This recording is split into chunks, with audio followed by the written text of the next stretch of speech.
in our multiple just says, you have a $100,000 account. The most you're going to risk on a trade is $1,000.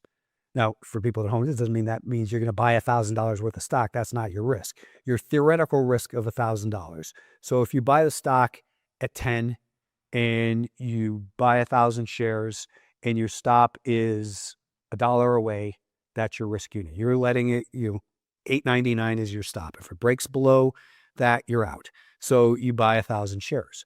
But if your stop is at $9.75, your risk is 25 cents per share. Now you can buy 4,000 shares of that stock and have the same amount of risk. So you're leveraging based on how tight that stop is. Then you've got to say, well, am I just creating a tight stop because I want more shares and I'm more likely to get stopped out? Or is that actually a real higher low that if it breaks, so I'm always looking at, makes that first higher high. So I look to the prior higher low. If it breaks below that higher low, then I'm out because my emerging definition of trend no longer exists.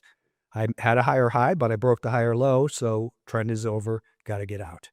If it's truly 25 cents away, buy 4,000 shares. Maybe I'll buy 5,000 shares and sell that first 1,000 shares up 25 cents just because I like to trade and make $250 and, hold the rest and use some other rules for getting out. But what I'll often do at the same time is say, okay, if it breaks below 975, 975 is the higher low. So I'll set my stop at 973, give it 2 pennies below, maybe 3 pennies below, usually 2.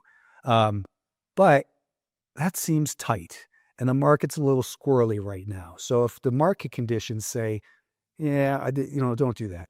But there's another low at $9.43. Then I might put half my stop at 973 and half of it at 941.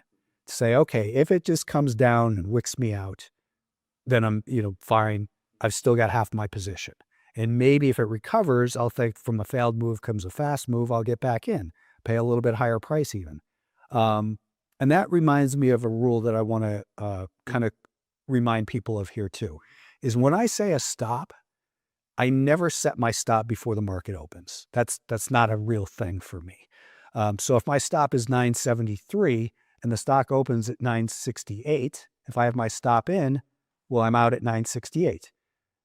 And what I'll do instead is I'll give it 5 minutes. So I'll give the first 5 minutes of the day because I know that there's people playing games in here who like to open the stock lower so they can buy more stock.